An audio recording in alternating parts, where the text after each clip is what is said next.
Assalamu alaikum. Welcome back to the conversation.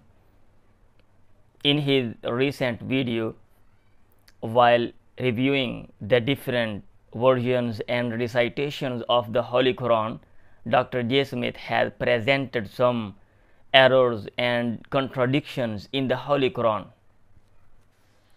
He has compared the recitation of Hafs with other recitations. Let's review it.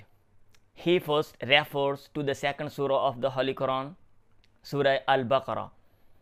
He presents verse 184, in which the word miskin is in the recitation of Hafs and the word masakin is in the recitation of others. The word miskin is singular in Arabic language and the word masakin is plural in Arabic language. According to Dr. Sahib, the result is different. In one case, one person will be ransomed, and in the other case, a few people will be ransomed. Therefore, there are mistakes in the Holy Quran, and the Quran is not a safe book. At a glance, it looks like what the narrator is saying.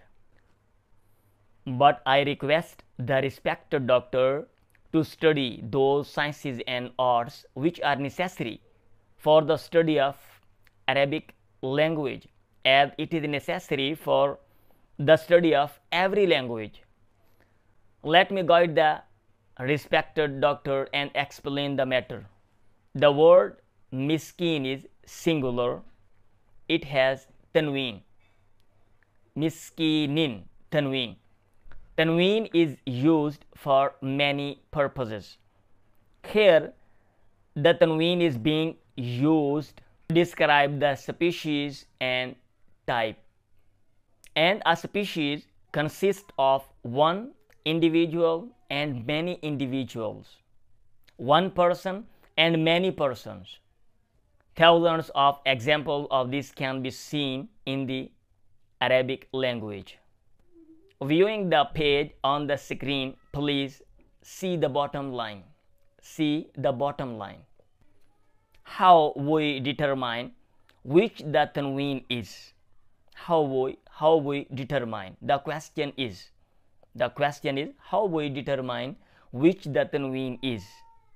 Brother, this can be seen from the context of the word and the symptoms and signs of the word.